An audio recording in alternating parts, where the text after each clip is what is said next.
¿Cómo anda, amigo Pela? ¿Todo bien?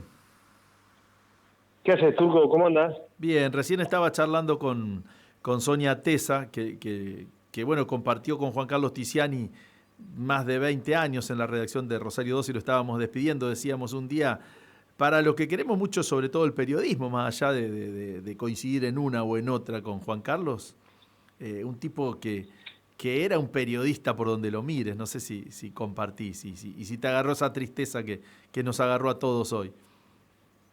Sí,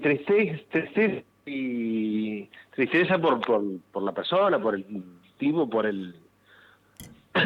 quien tuvimos el privilegio, la suerte, la casualidad, porque así fue, al menos en mi caso, de poder compartir una redacción con un tipo eh, fuera de serie. Eh, Creo, yo diría, el último de su estilo, el último de su modelo. Uno que era bueno en serio, Bueno, en serio. Ujú. para ponerlo bien en claro, por si la gente que nos está escuchando no lo conoció. Yo creo que Juan Carlos es, el fallecimiento de Juan Carlos es lamentablemente también una expresión de una forma de hacer periodismo que ya no está más entre nosotros. Ujú. Y que es una forma de hacer periodismo en donde el que escribía, en este caso un tipo de gran pluma, ¿no? Además de todo el laburo, pero fundamentalmente un tipo de redacción.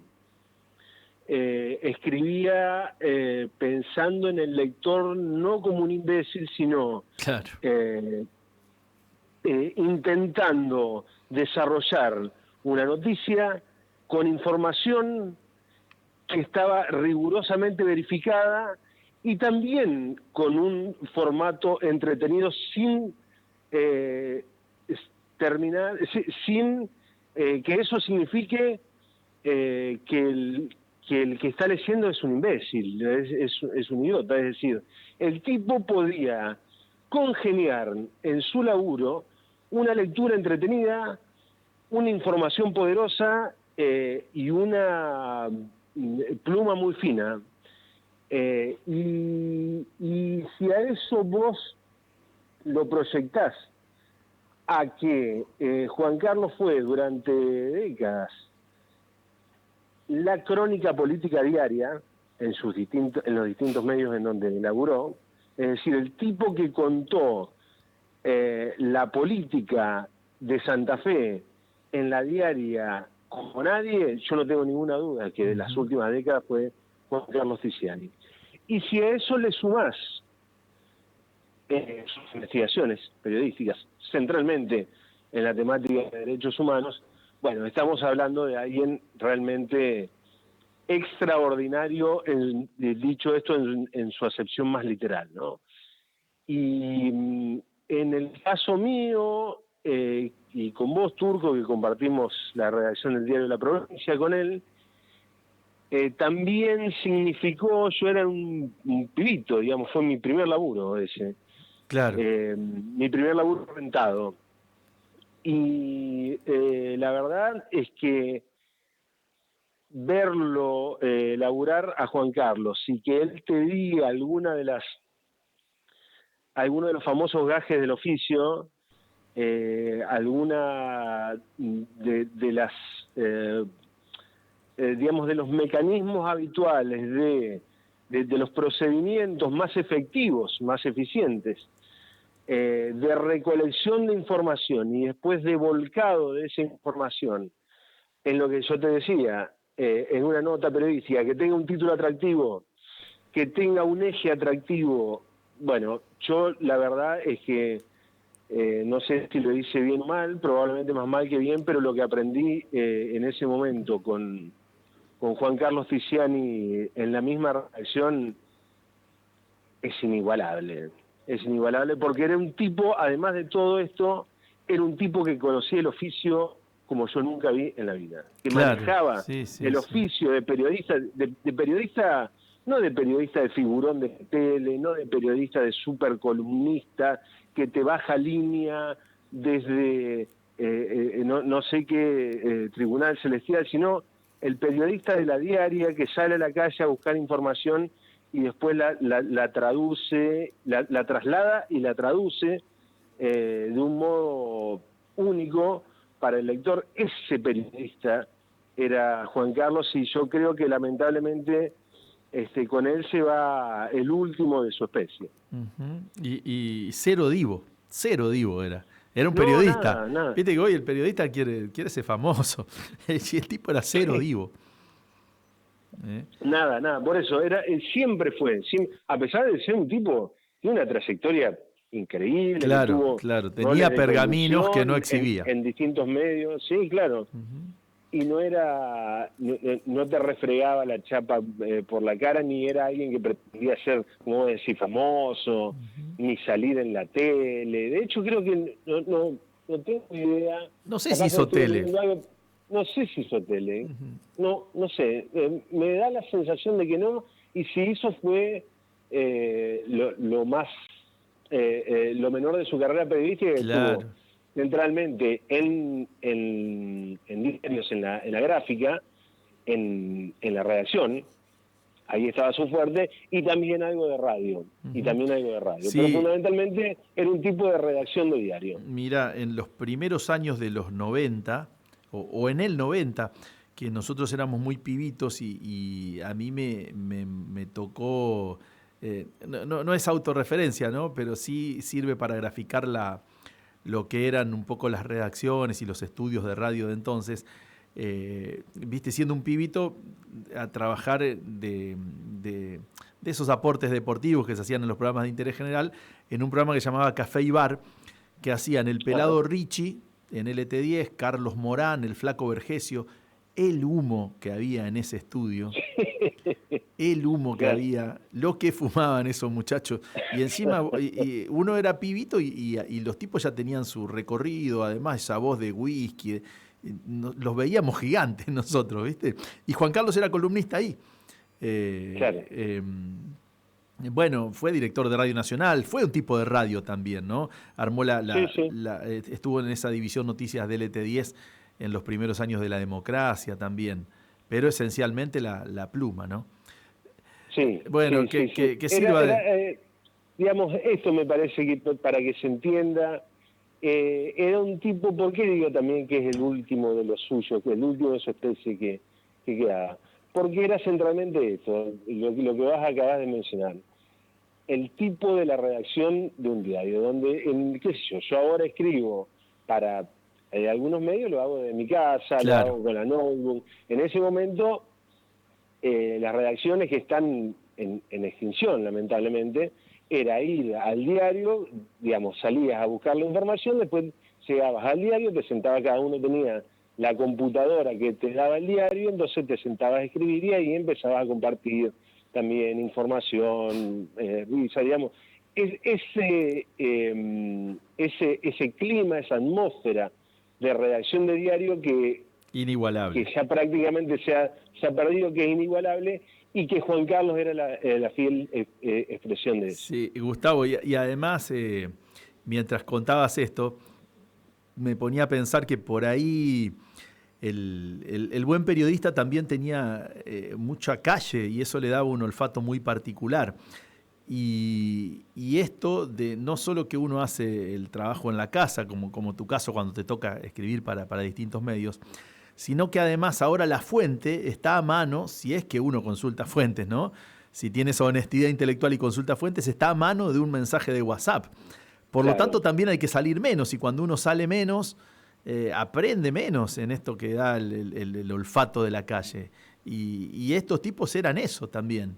Qué sé yo, hablaban con un comisario y lo olfateaban por cómo se paraba, por cómo decía, si guiñaba el ojo, y ya tenían si los macaneaba o no. Eso se ha ido perdiendo también, claro, ¿no? Pero además, una práctica que hoy nos parece imposible.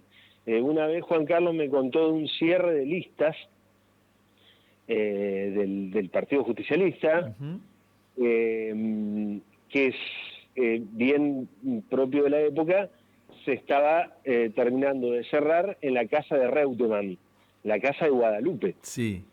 de Carlos Reutemann.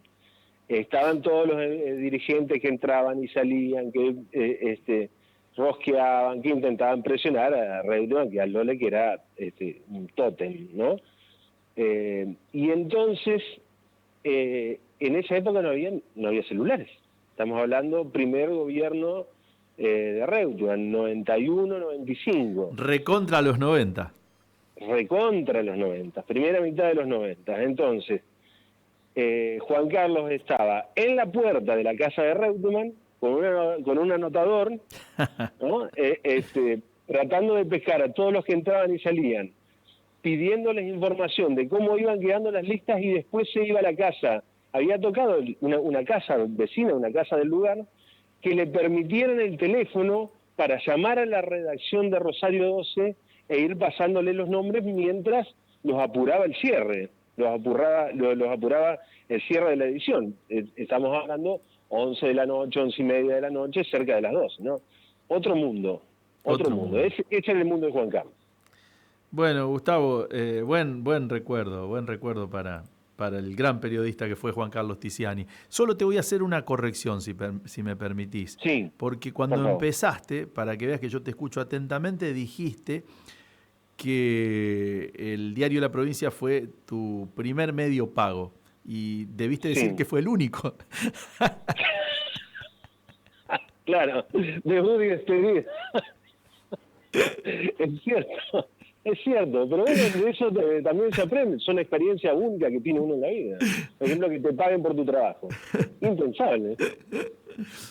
Bueno, ¿y cómo anda la política local? Bueno, la política local también está atravesada por un fallecimiento, lamentablemente, que es el de Locomotora Oliveras, porque todavía no está claro cuál es el impacto de la muy triste, bueno, como todas las muertes, pero de la muy triste situación que le toca atravesar a Locomotora, muy triste por lo que todos ya sabemos, digamos, por su historia de vida, porque fue una mina muy luchadora, con una voluntad inquebrantable, que decide probar suerte en política. Al principio no le va bien, y ahora, en esta última instancia, termina teniendo una experiencia exitosa, al menos en sus términos, ¿no? Pensemos, por ejemplo, que Locomotora Olivera sacó más votos en la ciudad de Santa Fe que las dos expresiones del peronismo, que Monteverde y que Lewandowski. Tuvo mucho anclaje en los barrios populares. Si mal no recuerdo, Locomotora salió segunda en Alto Verde por debajo de Puyaro.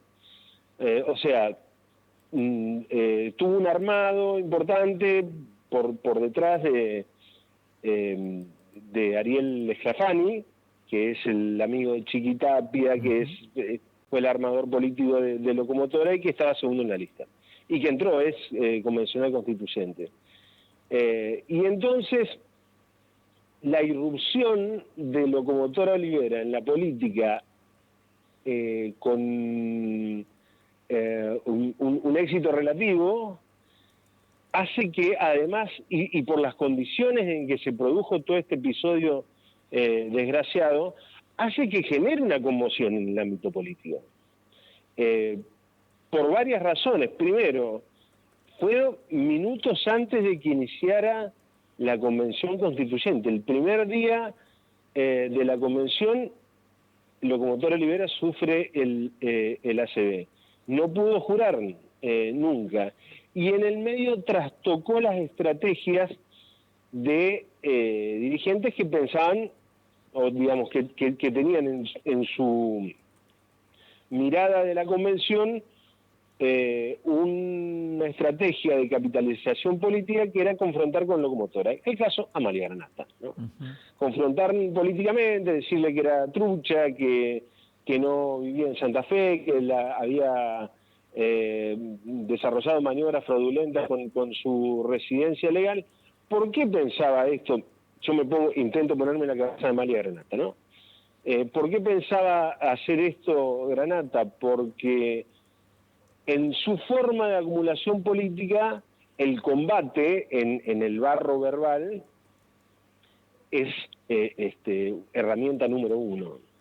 Y además, en el caso de Locomotora Olivera, una figura popular que no viene de la política, que viene del deporte, estuvo relacionada también con el mundo del espectáculo, de los medios, en definitiva, le garpaba, o en la cabeza de Amalia Granata eso le garpaba por la confrontación y porque además sabía que era una competidora, que era una candidata que tenía un perfil tenía un perfil que le podría llegar a dividir o morder algo del electorado. Creo que de hecho eso pasó en la elección de convencionales constituyentes. Entonces, el episodio Locomotora disloca la estrategia de Amalia Granata, que empieza a patinar, algo que ya hablamos la semana pasada. Empieza a patinar y a chocar contra las paredes de un laberinto del cual no pudo salir. Como si todo esto fuera poco, lamentablemente fallece Locomotora Oliveras. Entonces, ¿cómo queda una dirigente de gran popularidad como Amalia Granata, que ha renovado su volumen electoral elección tras elección, que no le alcanza para ganar, pero sí le alcanza para ser una figura competitiva? ¿Cómo termina afectando este caso, este cisne negro de la convención, a no ya la estrategia de Amalia Granata para la reforma, para el proceso de reforma constitucional, sino desde el punto de vista político? ¿Qué tan costoso resultó para ella? Hoy, a la tarde, en la legislatura, se va a hacer el velorio público, en la que a Locomotora Olivera se la va a despedir como no solamente la deportista, no solamente la figura popular, sino como una convencional constituyente electa que no llegó a asumir, pero la va a despedir además de la gente que se quiere acercar, la va a despedir la política santafesina. En consecuencia, yo sé que esto suena para el culo, pero lo de hoy también es un acto político, es un hecho político que hay que mirar en términos políticos. ¿Quiénes van a ser las presencias? ¿Quiénes van a ser las ausencias? ¿Cómo se van a mover los distintos actores de la Convención Constituyente respecto de este hecho tan singular y tan dramático como la muerte de Locomotora Oliveras? No porque los convencionales y los periodistas que seguimos la convención no tengamos humanidad. No, por supuesto que es muy conmocionante y que nos llega y que nos conmovió a todos la situación. Eso incluye a los dirigentes políticos. Ahora, todo el mundo sabe también, como buen dirigente político, que ese uniforme que tenés de dirigente no te lo sacás nunca, y siempre, inevitablemente, hay algún cálculo. Así que yo diría que hoy por la tarde también pongamos los ojos desde esa perspectiva en lo que va a ocurrir en la legislatura con el último adiós a Locomotora Oliveras. Bueno, Gustavo, ¿y mañana te esperamos por el piso? Mañana voy para allá. Dale, gracias, amigo. Y la semana que viene, mira que falta nada, comprate traje, que presentamos el libro en la Feria del Libro de Coronda. Falta nada, este fin de no, sino el otro. Así que está en la tintorería del Frac.